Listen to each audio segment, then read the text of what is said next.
മനാഫ്, ഈ മുസ്ലിം ഭൂരിപക്ഷ പ്രദേശങ്ങളിലാണ് ഇത് പ്രവർത്തനം കൂടുതൽ നടക്കുന്നതും വ്യാപിക്കുന്നതും.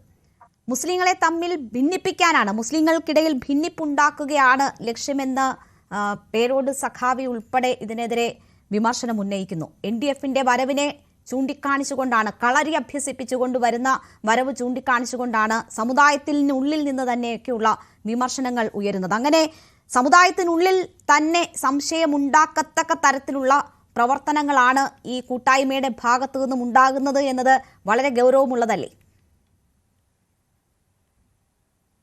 നമ്മുടെ ഈ ചർച്ചയിലേക്ക് വരുമ്പോൾ എനിക്ക് ആദ്യം പറയാനുള്ള ഒരു കാര്യം, പൊതുവെ നമ്മുടെ സമൂഹം ഇപ്പോ ആരോഗ്യപരമായ കാര്യങ്ങളിൽ, പ്രത്യേകിച്ച് എബോവ് 40 ആയിട്ടുള്ള ഈ തലമുറയിലുള്ള ആളുകൾ ജീവിതശൈലി രോഗങ്ങൾ കൊണ്ട് പ്രയാസപ്പെടുകയും അതുകൊണ്ട് തന്നെ ഈ സ്ട്രോക്ക് പോലെയുള്ള, കാർഡിയാക് അറസ്റ്റ് പോലെയുള്ള കാര്യങ്ങൾ വ്യാപകമാവുകയും ചെയ്തതോടുകൂടി, എസ്പെഷ്യലി ഈ പോസ്റ്റ് കോവിഡ് പീരീഡിൽ അങ്ങനെ ആയതുകൊണ്ട് ഇങ്ങനെയുള്ള വ്യായാമ മുറകളിൽ പങ്കെടുക്കാൻ കൂടുതൽ താല്പര്യം കാണിക്കുന്ന ഒരു സാമൂഹ്യ സാഹചര്യം നമ്മുടെ നാട്ടിലുണ്ട്.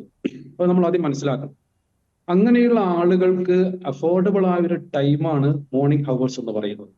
അതേപോലെ തന്നെ ഈ മൾട്ടി എക്സസൈസ് കോമ്പിനേഷൻ എന്ന് പറയുന്ന ഈ MEX7 എന്ന് പറയുന്ന ഈ വ്യായാമ രീതിയിൽ ഈ പ്രായത്തിലുള്ള ആളുകൾക്ക് ചെയ്യാവുന്ന രീതിയിലുള്ള വ്യായാമ മുറകളാണ് ഉൾപ്പെടുത്തിയിരിക്കുന്നത്. ഇപ്പൊ ഞങ്ങളുടെ നാട്ടില് ഇതിന്റെ ഒരുപാട് യൂണിറ്റുകൾ പ്രവർത്തിക്കുന്നുണ്ട്. ഹെൽത്തി സിറ്റിസൺസ് കമ്മ്യൂണിറ്റി എന്ന് പറഞ്ഞ് ഈ MEX7-ൽ തന്നെയുള്ള കുറെ വിഭാഗങ്ങൾ ഉൾപ്പെടുത്തിയ, എന്നാൽ മറ്റൊരു രീതിയിലുള്ള ഒരു എക്സസൈസ് കമ്മ്യൂണിറ്റിയിൽ രാവിലെ പോയിട്ട് പങ്കെടുക്കുന്ന ഒരാളാണ് ഞാൻ. അതുകൊണ്ടുള്ള ബെനിഫിറ്റ്സ് എനിക്കറിയാം. ഇപ്പൊ ഈ വിഷയത്തിൽ നമ്മുടെ സമൂഹത്തിൽ ഇത്ര വലിയ ചർച്ച, മീഡിയകളിലൊക്കെ വലിയ ചർച്ചയായി, വിവാദമായി, ഇത് ഭീകരവാദവും തീവ്രവാദവും ദേശവിരുദ്ധ പ്രവർത്തനവുമൊക്കെയാണ് എന്ന രൂപത്തിലേക്ക് ചർച്ചകൾ ഇങ്ങനെ വ്യാപിക്കുമ്പോൾ നമ്മൾ ബേസിക്കലി ആലോചിക്കേണ്ട ഒരു കാര്യം, ഇത്രയും വിവാദപരമായ തലത്തിലേക്ക് ഈ വിഷയം വരുവാൻ നമ്മുടെ മുമ്പിൽ ഇപ്പോഴുള്ള കമന്റ്സ് എന്തൊക്കെയാണ്? 3 കാര്യങ്ങളാണ്. ഒന്ന്, മോഹനൻ മാഷ് പറഞ്ഞിരിക്കുന്ന, അദ്ദേഹത്തിന്റെ പ്രഭാഷണത്തിൽ സൂചിപ്പിച്ചിരിക്കുന്ന കാര്യം, ഇതിന് പിറകിൽ പോപ്പുലർ ഫ്രണ്ട് പോലെയുള്ള, ജമാഅത്തെ ഇസ്ലാമി പോലെയുള്ള സംഘടനകളാകുന്നു, അവർക്ക് ഒളി അജണ്ടകളുണ്ട്, അവരാണ് ഇത് ലീഡ് ചെയ്യുന്നത്, ഇതിന്റെ വാട്സാപ്പ് ഗ്രൂപ്പുകൾ പലതും നിയന്ത്രിക്കുന്നത് നിരോധിത സംഘടനയായ PFIയുടെ ആളുകളാണ് എന്നൊക്കെ പറയുന്ന ഒരു കമന്റ്.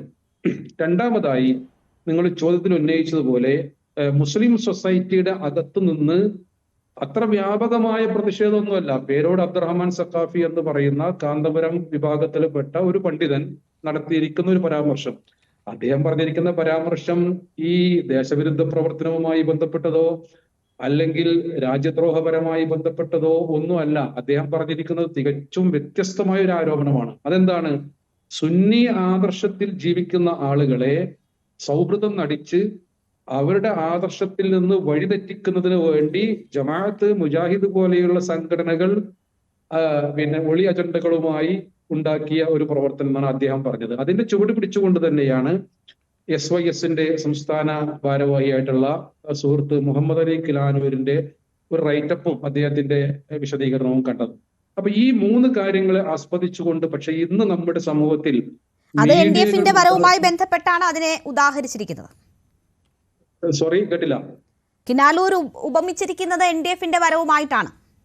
അതെ, കിനാലൂരിന്റെ പ്രസ്താവന, ഈ 3 കാര്യങ്ങൾ നമ്മൾ എടുത്തു നോക്കിയാല് ഇപ്പോൾ ഉണ്ടായിരിക്കുന്ന ഇത്രയും വലിയൊരു ചർച്ചയിലേക്ക്, വിവാദത്തിലേക്ക്, രാജ്യദ്രോഹപരം, തീവ്രവാദപരം എന്നൊക്കെ പറയാവുന്ന തലത്തിലേക്ക് എങ്ങനെയാണ് ഏതെങ്കിലും ഒരു അന്വേഷണ ഏജൻസി ഈ ഒരു വ്യായാമ മുറയെയോ ഈ ഒരു കൂട്ടായ്മയെയോ ഇങ്ങനെ ഒരു പ്രവർത്തനമായി എന്തെങ്കിലും ഒരു ഔദ്യോഗിക റിപ്പോർട്ട് ഈ നിമിഷം വരെ പുറത്തുവിട്ടതായി മനസ്സിലാക്കാൻ സാധിച്ചിട്ടില്ല. അപ്പൊ സോഷ്യൽ മീഡിയയിലും അതേപോലെ തന്നെ പ്രിന്റഡ് മീഡിയകളിലൊക്കെ വന്ന റിപ്പോർട്ടുകൾ വെച്ച് നോക്കുമ്പോൾ മാത്രമാണ് നമുക്കതിനെ കുറിച്ച് ഏതാനും കാര്യങ്ങൾ കിട്ടുന്നത്.